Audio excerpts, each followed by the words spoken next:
जुड़ चुके हैं दी अर्थ न्यूज़ के साथ और मैं हूं आपके साथ रोमी केरनी। और जिस तरीके से आज ईद का मौका है, सुबह से ही हमने देखा कि लोग जो हैं यानी कि खासकर हमारे जो मुस्लिम भाई हैं वो अपने घरों में ही इस बार भी ईद का मौका यह है मना रहे हैं। और साथ ही साथ आज एक बार फिर हमारे साथ जुड़ चुके हैं बातचीत में सुहेल काजमी जी, जो कि प्रोमिनेंट जर्नलिस्ट हैं और साथ ही साथ सोशल एक्टिविस्ट भी हैं। इनसे बातचीत करेंगे। सर, सबसे पहले तो ईद का मौका है, अगर बात करें ये दिन जो है बड़ी खुशियों के साथ मनाया जाता है।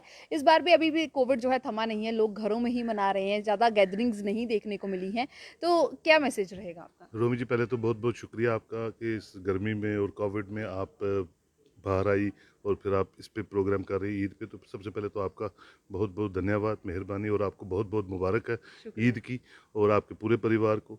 कोई भी त्यौहार किसी भी सिस्टम में जो हम मनाते हैं उसकी अपनी एक रेलिवेंस जी होती है। बिल्कुल। इस त्यौहार को हम बड़ी ईद के तौर पे मनाते हैं और इसके 2.5 दिन ये ईद मनाई जाती है, और ये कुर्बानी इसमें जो है इम्पोर्टेंट फैक्टर होता है। और जो पुरानी ईद होती है जो 2 महीने 10 दिन पहले हम मनाते हैं, जी। और रमज़ान के ख़त्म होने की खुशी में हम मनाते हैं, तो दोनों ईदें बड़ी पावन होती हैं।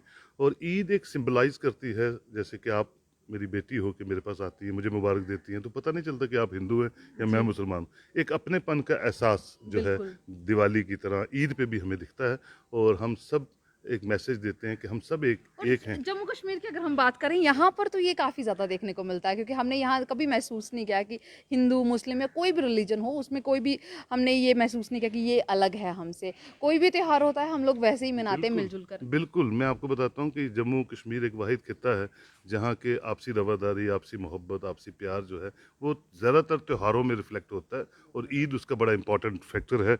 और ज़्यादा से ज़्यादा हमें अपने फेस्टिवल्स में पार्टिसिपेट करना चाहिए एक राइट। दूसरे को लेके। मैं समझता हूँ जो एज ए सिटीज़न हम सब कंट्रीब्यूट कर सकते हैं टुवर्ड्स एक दूसरे की जो बॉन्डिंग है जी रिलीजन्स की, उनको मजबूत करने में। बिल्कुल। वो कोई पॉलिटिशियन या कोई ब्यूरोक्रेट नहीं करेगा, वो हम सब का धर्म है और हम सब का जी कर्तव्य है कि एक दूसरे की इज्जत करें, एक दूसरे का मान करें, और एक दूसरे के रिलीजन को आगे बिल्कुल। चले। जैसे कि हमारे साथ कई व्यूवर्स होंगे जिन्हें इस दिन के बारे में पता नहीं होगा कि बेसिकली ये दिन क्यों मनाया जाता है, उसके ऊपर थोड़ा सा बताएंगे क्या रहता देखिए, है? ज़्यादा जो है रोमी जी, वो तो इस्लामिक स्कॉलर्स होते हैं। ये जो मजहबी चीज़ें ज़्यादा डेप्थ पे होती है, ये जो रिलीजियस स्कॉलर्स होते हैं उनसे पूछनी चाहिए। लेकिन ये है कि खुशी का त्यौहार है, अच्छा त्यौहार है, बड़ा त्यौहार है। मुसलमान पूरी दुनिया में एक ही दिन ईद को मनाते हैं, और कुर्बानी दी जाती है, इबादतें होती हैं। और मैं समझता हूँ सारे जितने भी त्यौहार हैं, चाहे वो दिवाली है, चाहे वो होली है, चाहे वो ईद है, चाहे नवरोज़ है, सब इबादतों से जुड़ा हुआ त्यौहार होते हैं। और एक ह्यूमैनिटी का मैसेज जो है वो बिल्कुल। सारे रिलीजन्स देते हैं, और हमें अच्छी चीज़ों को हर रिलीजन से पकड़ना चाहिए और उसी का प्रचार करना चाहिए। बिल्कुल।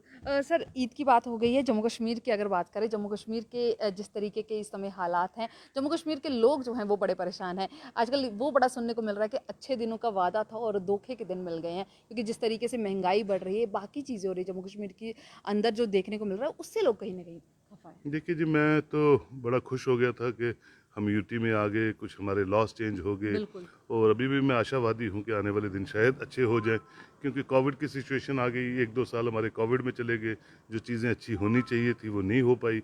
लेकिन अब सुन रहे हैं कि कुछ चेंजेस होंगी, कुछ अच्छे जो इंसेंटिव्स हैं जम्मू कश्मीर के लोगों को मिलेंगे, और कुछ पॉलिसीज़ हैं जो यूथ के रिलेटेड है, रिक्रूटमेंट को लेके, बाकी चीज़ों को लेके। टूरिज़्म सेक्टर में काफ़ी बूम सुन रहे हैं कि आने वाले दिनों में जी। आएगी। ये सब चीज़ें हैं जो सुन रहे हैं। अब वो अगर ज़मीन पे आती हैं तो बहुत अच्छा है। लेकिन जो दौर इस वक़्त गुज़र रहा है रोमी जी, वो इकोनॉमिकल रिसेशन का दौर है, जी। भुखमरी का दौर है हिंदुस्तान में। और कहते हैं सितंबर अक्टूबर में शायद दोबारा लॉकडाउन लगेगा, एज़ पर जी। हेल्थ मिनिस्ट्री के फ़ेज़ 3 बिल्कुल। कोविड का आ रहा है। अगर वो भी आता है और 2-3 महीने लॉकडाउन होता है, तो मैं समझता हूँ कि बहुत ज़्यादा नुकसान जो है आम आदमी को होगा, और बहुत ज़्यादा इकोनॉमिकल रिसेशन जो है पूरे भारत में आएगा, जी। जिसको उस वक़्त रोक पाना या उस वक़्त कंट्रोल कर पाना मैं समझता हूँ भारत सरकार के लिए मुश्किल होगा। अ, एक और सवाल मेरा रहेगा कि जिस तरीके से ईद के मौके पर हमारी जम्मू कश्मीर की बेटियों को एक बड़ा तोहफा भी मिल चुका है, जिस तरीके से डोमिसाइल के अंदर एक और नया क्लॉज ऐड ऑन कर दिया कि जिनकी शादियां बाहर होती हैं उनके पतियों को, और जो बाहरी राज्यों से आने वाली जो हमारी बहुएं हैं उन्हें भी अब डोमिसाइल सर्टिफिकेट जो है मुहैया करेंगे। क्या लगता है ये अच्छा कदम है? क्योंकि जिस तरीके से हमने देखा था कि 370 से पहले तो हटने से पहले जो है कहीं ना कहीं हमारी बेटियां जो है इस चीज़ से लेकर बड़ी निराश रहती थी। देखिए, पहले भी ऐसा नहीं था, कुछ बीच में जब उमर लेड गवर्नमेंट थी तो एक बार हुआ था पीआरसी कैंसिल करने की बात, जी लेकिन पीआरसी फिर रिटेन करने की भी बात हुई थी। जी अब आपने डोमिसाइल की बात की है, वो कहते हैं राम सिंह और Ghanshyam Singh one and the same thing. Right इसमें कोई फ़र्क नहीं है। हमारे जो सिटीज़न हैं, जो हमारे बच्चे हैं, उनका पूरा हक है।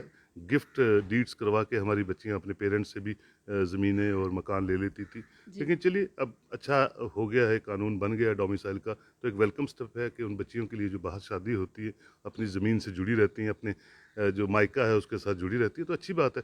अच्छी चीज़ों को अच्छे सिटीजन हमेशा हेल करते हैं और हम जी सबको करना चाहिए। जी, इसमें पर एक और चीज़ देखने को मिल रही है, ये बात आ रही है कि सरकारी नौकरियों पर भी कब्ज़ा होगा। जिस तरीके से कहा है कि अगर वो डोमिसाइल यहाँ के बनते हैं, तो उसके बाद वो भी शायद उन्हें हक जो है सरकारी नौकरियों का मिलेगा। उसको लेकर कहीं न कहीं क्या है, वो बन रहा है कि क्या सरकारी नौकरियाँ ऑलरेडी अगर जम्मू-कश्मीर में बात करें, जम्मू-कश्मीर के युवा को नौकरी नहीं मिल पा रही है, बाहरी राज्यों से और ज़्यादा बर्डन बढ़ जाएगा, तो फिर किस तरीके से सारी चीज़ें नौकरियां हैं कहाँ? आपने 2 साल में जी, नौकरियां मिली कहाँ आपको? जी, आपका यूपीएससी तो था, पीएससी तो था नहीं, जी। एसएसआरबी ने कोई रिक्रूटमेंट नहीं निकाली।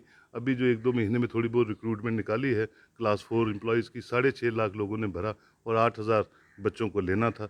उसके अलावा जो छोटी-मोटी तो आप वही पोस्ट, कि अब ये क्लॉज़ जोड़ने के बाद कहीं न कहीं वो बर्डन और ज़्यादा हो जाएगा ये तो शायद। सरकार को देखना चाहिए कि जम्मू कश्मीर के साथ इतना बड़ा एक्सपेरिमेंट करने के बाद जम्मू की कश्मीर के लोगों को रिहेबिलिटेट कैसे करना है, और रिहेबिलिटेट करने के लिए अच्छी अच्छी पॉलिसीज़ की ज़रूरत है। और एम्प्लॉयमेंट उसमें सबसे बड़ा इंपॉर्टेंट रोल प्ले राइट। करती है।